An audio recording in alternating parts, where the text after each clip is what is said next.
لیکن خاص کر ان 10 دنوں میں جو نیک عمل انسان کرتے ہیں اس کے بہت اجر ہے، بہت ثواب ہے۔ تو میں نے کچھ احادیثوں کو اس کی روشنی میں نے جمع کیا کہ کون سی کام ہے کہ انسان وہ ان 10 دنوں کے اندر کرے۔ اس میں ایک تو صیام العشر، کہ ان 10 دنوں میں صرف 10 تاریخ کو چھوڑ کے جو 9 دن ہے، یہ جو عشرہ ذو الحجہ ہے، ان 9 دنوں میں آدمی مسلسل روزہ رکھے۔ اللہ کس کو توفیق دے کو اور مہینوں پیر سے کھاتے پیتے ہیں۔ نبی کریم صلی اللہ علیہ وسلم اس طرح کے ایاموں کے روزے بہت اہتمام کے ساتھ رکھتے تھے۔ ذو الحج کے روزے رکھتے تھے نبی کریم صلی اللہ علیہ وسلم، محرم کے 9 اور 10 محرم۔ اس طرح نبی کریم صلی اللہ علیہ وسلم عرفے کے دن کا روزے کا اہتمام فرماتے تھے۔ ایام 20 کے روزے، ہر مہینے جو 3 روزے ہیں ایام 20، اس کے روزوں کا اہتمام فرماتے تھے۔ پیر کے دن نبی کریم صلی اللہ علیہ وسلم روزہ فرماتے تھے، ہر پیر کو، اور فرماتے تھے کہ پیر کے دن اللہ نے مجھے پیدا کیا، اس وجہ سے میں روزہ رکھتا ہوں۔ جمعرات کے دن نبی کریم صلی اللہ علیہ وسلم روزے کا اہتمام کرتے تھے، اور فرماتے تھے کہ جمعرات کے دن انسانوں کے عمل اللہ کے پاس جاتے ہیں، تو میں چاہتا ہوں کہ میرے عمل اللہ کے پاس جائے اور میں روزے سے ہوں۔ تو اس لیے انسان کو روزہ انسان کو بہت قریب کرتے ہیں۔ روزہ انسان کے اندر اللہ کا شکر پیدا فرماتے ہیں۔ روزہ انسان کے اندر صبر اور تحمل اور برداشت اور گناہوں سے روکنے کے ایک جذبہ پیدا کرتے ہیں۔ روزہ انسان کے اندر نیکی پیدا کرنے کے کہ اللہ تعالیٰ عادت ڈالتے ہیں، اس کے اندر جذبہ پیدا ہو جاتے ہیں۔ اس لیے آدمی ہمیشہ روزے کی کوشش کرے۔ داؤد علیہ السلام ایک دن روزہ رکھتے تھے اور ایک دن افطار کرتے تھے، اور نبی کریم صلی اللہ علیہ وسلم فرمایا کہ سب سے بہترین روزہ صوم داؤد ہے، ایک دن روزہ ایک دن کھوجا، ایک دن روزہ ایک دن کھوجا، سب سے بہترین یہی ہے۔ لیکن چلو ہم تو اس معاشرے میں رہتے ہیں تو مشکل ہے، لیکن کم از کم ان دنوں کے آدمی جو ہے اس کے اہتمام کرے۔ ایک تو روزے، دوسرا کہ قیام اللیل، عام طور میں تہجد کی آدمی پابندی کرے، لیکن خاص کر ان دنوں میں انسان قیام اللیل کرے، تہجد کے لیے اٹھے۔ تہجد دیکھو اللہ نے فرمایا وَمِنَ اللَّيْلِ فَتَهَجَّدْ بِهِ نَافِلَةً لَكَ عَسَىٰ أَن يَبْعَثَكَ رَبُّكَ مَقَامًا مَحْمُودًا۔ فرمایا کہ تم رات کو تہجد کرو، اللہ آپ کو بلند و بالا اور بہترین مقام محمود اللہ کو دیں گے۔ عَسَىٰ أَن يَبْعَثَكَ رَبُّكَ مَقَامًا مَحْمُودًا۔ صحابہ کرام کی صفت اللہ نے جگہ جگہ ذکر کی، وَبِالْأَسْحَارِ هُمْ يَسْتَغْفِرُونَ تَتَجَافَىٰ جُنُوبُهُمْ عَنِ الْمَضَاجِعِ يَدْعُونَ رَبَّهُمْ خَوْفًا وَطَمَعًا۔ بستروں سے دور رہتے تھے، بہت کم سوتے تھے اور زیادہ وقت جاگتے تھے، استغفار کرتے تھے صبح کے وقت میں۔ اور جو آدمی ویسے اس وقت تہجد کے لیے اذان سے پہلے جو وقت ہے اس میں اٹھتے ہیں تو اللہ تعالیٰ اس آسمانی دنیا میں آ جاتے ہیں، اور اللہ تعالیٰ اعلان فرماتے ہیں کہ حال میں مضطر، کوئی ضرورت مند ہے، کوئی محتاج ہے، حال میں مستغفر، کوئی ہے جو اپنے گناہوں کی معافی مانگتے اللہ اس کو گناہ معاف کرے، حل میں مسترزق، کوئی ہے جس کو معاشی تنگی ہے، مال چاہیے اس کو، رزق چاہیے کہ اللہ اس کو دے، جو اس وقت جاگ رہا ہو اللہ سے مانگ رہا ہو اللہ اس کو دے دے۔ لیکن جو اس آرام سے سویا ہو، اور کتنی بدقسمتی ہے ہمارے کہ رات 12-1 بجے تک ہمارے مارکیٹ کھلے رہتے، ایسے بازار ہے کہ رات فجر تک کھلے رہتے، اور دن میں اب جائے تو 1 بجے کے بعد ایک ہی کولر شروع ہو جاتے ہیں۔ تو کدھر سے خیر آ جائے، کدھر سے برکت آ جائے؟ اتنا حوصت بھی اس وقت سے ہے نا کہ جو کام کا وقت ہے اس پہ ہم سوئے رہتے، اور جو سونے کا وقت ہے اس میں ہم کام کرتے۔ اب چائنا میں جائے، دیگر ملکوں میں جائے تو ادھر بالکل سورج کے ساتھ ان کا نظام، سورج جب طلوع ہوتے تو ان کے دفاتر ان کا کام سب شروع ہو جاتے، گھڑی کو کوئی نہیں دیکھتے، سورج کو وقت معلوم کرتے، سورج کو وقت کیا ہے، سورج کے ساتھ ہی کام شروع ہو جاتے، اور سورج کے غروب ہونے کے ساتھ ساتھ سب کچھ بند۔ حتیٰ کہ جاپان میں اتنی بہترین خوبصورت پارک ہے، اتنی اعلیٰ قسم کی چمک دمک ہے اس میں، لیکن مغرب کو کچھ دیر بعد اس میں جائے افسانوں کی جنگل میں آیا، کوئی نہیں ہو، سب لوگ گھروں میں جا کے کوئی سوتے ہیں کوئی کیا۔ لیکن فجر سے پہلے جس وقت ہمارے اذان ہو گئے اس وقت لوگ کوئی پیدل جا رہے ہوں گے اسٹیشن کی طرف، کوئی سائیکل پہ جا رہا ہوگا، اور کوئی ایک طریقے سے کوئی دوسرے طریقے سے، اور دور دور فیکٹری میں جاتا۔ ان کو اللہ نے کیوں برکت دی؟ دیکھو جاپان کے جو فیکٹریوں کے مالک ساچو بولتے ہیں، ساچو ساتھیوں کی ایک اہمیت کیوں ہے؟ اس وجہ سے کہ انہوں نے ان ساتھیوں سے نہیں کہ خود گھر میں آرام میں سوئے جس طرح ہمارے مالکان جیسے لیٹا جاتے ہیں. ساتھیوں خود جائیں گے. 8 بجے ڈیوٹی کا ٹائم ہے تو 8 بجے سے 10 منٹ پہلے سب لوگ مزدور اور اس کے جو ساتھیوں ہیں سب حاضر ہوں گے. 10 منٹ ادھر واک کریں گے یا کوئی اجتماعی ورزش کریں گے اور ٹھیک 8 بجے دفتر کھل جائے گا. 50 کھل جاتی ہے اور سب اندر جاتے ہیں. اس سے اللہ نے برکت دی. پوری دنیا میں دیکھو ان کی چیزوں کو دیکھیں کتنا اہمیت. میرا جاپان لکھا ہو لوگ کتنے اس کو اہمیت دیتے. ہمارا وجہ یہ ہے کہ انہوں نے اپنے اوقات کو بہت منظم کیا. وہی طریقہ جو اسلام نے سکھایا, اسلام کا جو انداز تھا انہوں نے اپنایا. اور ہم جو ہے ہمارے یہاں 12 1 2 بجے تک, حتیٰ کہ شادیوں میں پہلے تو ابھی تو الحمدللہ کچھ بہتری آ گئی. پہلے جو ہے شادی کی 12 بجے کا ٹائم کاٹ کے دیتے تھے اور 2 بجے کا آنا شروع ہوتا. اور صبح نکاح خواہ بھی سوئے ہوتے تھے جس نے نکاح پڑھایا اور جس کی نکاح ہے وہ بھی. اور سارے لوگ جو نکاح میں گئے سب سوئے. اس نکاح میں خیر کدھر سے آ جائے, اس میں برکت کدھر سے آ جائے؟ جو وہ جس نے نکاح پڑھا ہے وہ مولوی صاحب بھی فجر میں نہ ہو سوئے ہو نکاح خواہ, اور جس کی نکاح وہ بھی نہ ہو, اور جو لوگ اس نکاح میں شریک ہو وہ بھی سو فجر میں نہ ہو, تو برکت کدھر سے آ جائے؟ اس سے تو طلاق کا ہمارے یہاں جو شرح بہت ضعف ہوا ہے اس کا وجہ ہی ہے. تو اس لیے میں یہ کہنا چاہ رہا تھا کہ تہجد کا ہمیں اہتمام کرنا چاہیے. فرض نماز تو ایک مسلمان اور مومن کی حیثیت سے فرض ہے. کوئی اگر فرض نماز نہیں پڑھتے وہ تو اللہ کے عذاب کے مستحق ہے.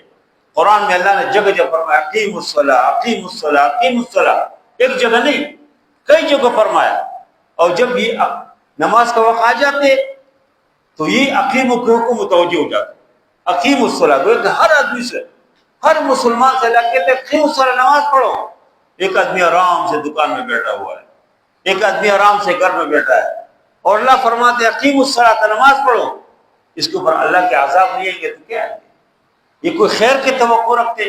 ان کا یہ خیال ہے کہ میں کامیاب ہو جاؤں گا, میں سکون حاصل کر لوں, میں اطمینان نہیں, کبھی بھی نہیں. یہ توقع کبھی نہ رکھے کس طرح کامیاب ہو جاتے. اس لیے فرض نماز تو ہر مسلمان, ہر عاقل بالغ کے اوپر فرض ہے کہ وہ نماز ادا کرے. نماز میں کوئی کوتاہی اسلام میں برداشت نہیں ہے. اس کی بہت عظیم گناہ ہے جو فرض نمازوں کو چھوڑتے ہیں. لیکن ایک مسلمان جو اللہ سے ڈرتے ہیں, جو جنتوں کے طلبگار ہو, اس کو چاہے کہ وہ تہجد کی پابندی کرے. تہجد فجر کی نماز سے تھوڑے سے پہلے اٹھے اور فرض کی باقاعدگی سے پابندی کے ساتھ فرض نماز جو ہے وہ ادا کرے. اس طرح قرآن کی تلاوت ان 10 دنوں میں خاص کر قرآن کی تلاوت بہت زیادہ کرے. قرآن کی تلاوت ایسا ہمیشہ کرنا چاہیے. قرآن سے تعلق بنانا چاہیے. ہمارا قرآن کے ساتھ تعلق بہت کمزور ہے. یعنی عرب دنیا کے اندر روایتی جاتے دیکھتے تو ایک آدمی جب مسجد میں آتے تو تحیۃ المسجد پڑھتے اور پھر ڈائریکٹ قرآن لیں گے, قرآن کی تلاوت کریں گے. ہمارے یہاں کیا لوگ تحیۃ المسجد بھی نہیں پڑھتے, عادت نہیں ہے. حالانکہ تحیۃ المسجد کی کتنی اجر, میں نے پھر اس بات. اس کے بعد قرآن آدمی اٹھائے, بعض لوگ پھر بھی اچھے ہوتے سبحان اللہ کرتے, لیکن اس سے بہتر اجر, بہتر جو ذکر ہے وہ قرآن کی تلاوت ہے. تو قرآن اٹھاؤ. حضرت دنوں فرماتے تھے نا کہ جب میں چاہتا ہوں کہ میں اللہ سے ہم کلام ہو جاؤ, اللہ سے گفتگو کرو, تو میں قرآن اٹھاتا ہوں. آپ یہ سمجھے کہ اللہ کی کتاب ہے بھائی, کسی اور کی کتاب نہیں. حضرت گرمر ہو قرآن کو اٹھاتے تھے اور روتے تھے, فرماتے کہ ہاذا کتاب ربی ہاذا کلام ربی, یہ میرے رب کی کتاب ہے, یہ میرے رب سے ہم کلام ہونے کے مجھے اللہ نے شرف اعزاز نصیب کیا ہے. جس سے قرآن کی تلاوت آدمی ہمیشہ کے لیے کرے. لیکن خاص کر ان 10 دنوں میں ذی الحج کی جو بابرکت ایام ہے اللہ نے ہمیں نصیب کیا, اسی میں ہم قرآن کی تلاوت جتنے زیادہ کر سکتے ہم اس میں کریں. اور پھر ایک اور کام جو بہت سارے حدیثوں کا میں نے مطالعہ کیا, اس سے معلوم ہوتا ہے کہ ان 10 دنوں میں ہمارے جو اسلاف گزرے بہت زیادہ کرتے ہیں. وہ صدقات تو ویسے ہمیشہ کرنے چاہیے. صدقے سے مال کم نہیں ہوتے. دیکھو میں آپ کو بتاؤں, جو آدمی جتنے صدقہ کریں گے اللہ اس کو مال دیں گے. اللہ نے قرآن میں ذکر کیا ہے کہ تم جو چیز اللہ کے راستے میں خرچ کرو گے اللہ اس کو بدل آپ کو دیں گے. وما انفقتم من شیء فهو يخلفه, اللہ اس کو بدلہ دیں گے. اور پھر بخاری شریف کی ایک روایت ہے بہت مشہور ہے کہ ہر روز صبح کے وقت اس روز زمین کے اوپر 2 فرشتے آ جاتے ہیں. ایک فرشتہ اعلان کرتے اللہم اعط ممسکا تلفا، اللہ جس نے ہاتھ روک دیا اللہ کے آپ کے راستے میں خرچ نہیں کرتے اس کے مال تلف کرو، ہلاک کرو. اور دوسرے فرشتے اس پر آمین کہتے. پھر دوسرے فرشتہ اعلان کرتے اور دعا کرتے اللہم اعط منفقا خلفا، یعنی جو منفق ہے جو آپ کے راستے میں خرچ کرتے اللہ اس کو بدلے دے. اور وہ دوسرا فرشتہ کے اوپر آمین کہتے. اس لیے اللہ کے راستے میں انسان ہمیشہ ہمیشہ کی خرچ کرے. انفاق کا بہت زیادہ ذکر ہے قرآن میں، اور یہ سے نہیں کہ بہت زیادہ پیسہ جائے پیلا نہیں، جو کچھ آپ کی جیب میں وفی اموالہم حق للسائل والمحروم. مسجد کے چندے کے اعلان ہو جائے آگے بڑھو جی. دیکھو یہ عثمان غنی بھی ہمارے طرف بھی تھے، عبدالرحمن بن عوف ہمارے طرف بھی تھے. اللہ کے نبی صلی اللہ علیہ وسلم مسجد کے محراب کے اوپر بیٹھے اور کہتے ہیں کہ تبوک میں ضرورت ہے، گھر جاتے ہو کوئی جو ہے کسی کے پاس کچھ نہ کچھ کھجور لا کے پیش کرتے، گھر کے سامان لا کے پیش کرتے، کوئی جو ہے جو کچھ گھر میں لا کے پیش کرتے. ہمارے طرح انسان آج بھی اس زمانے میں بھی جتنی دنیا کے اندر خیر کا کام ہے اس کے اوپر پیچھے کوئی گورنمنٹ نہیں ہے، کوئی حکومت اس کے پیچھے نہیں ہے. الحمدللہ یہ جتنی دینی مدارس ہے ہر ایک مدرسے میں ہزاروں طالب علم پڑھتے، یہ مساجد یہ مراکز یہ نیک لوگوں کے تعاون سے چل رہے ہیں، یہ خیر کے سر چشمے ہیں. اس میں اپنے حصہ ہمیشہ ہمیشہ ڈال لے کرو. جتنے آپ سے جہاں بھی دیکھ کوئی خیر کی جگہ میں کوئی کہتے ہیں چندہ، بعض جگہ میں لوگ کہتے ہیں اپنی نکالیے، اور تم اللہ کے نام پہ دو. اس نے اپنی نکال لیا نا، وہ جانے اس کے قبر جانے، وہ جانے اس کے خیرت جانے، تم اللہ کے نام پہ دو. آگے اگر وہ اپنی جیب میں ڈال دو حرام خور ہے، اللہ اس سے پوچھیں گے. تم اللہ کے نام پہ دو، اللہ کو بہت برکت دیں گے. تو اس لیے ان 10 دنوں کے اندر صدقات ہمارے جو اسلاف اس نے بہت کیا ہے، بہت زیادہ مال اللہ کے راستے میں خرچ فرماتے تھے. اور اس طرح استغفار اور درود شریف میں نے پہلے ذکر کیا تھا کہ کامیابی کی جو سیڑھی ہے وہ لوگ کہتے ہیں بزرگ کے پلے باندھو. میں آپ کو نصیحت کرتا ہوں کہ 2 چیزیں اپنائیں، ایک استغفار اور دوسری نبی کریم صلی اللہ علیہ وسلم کے اوپر درود. آپ کی جو بھی مصیبت ہے، جو بھی تکلیف ہے، آپ کی جو پریشانی ہے اللہ ختم کریں گے.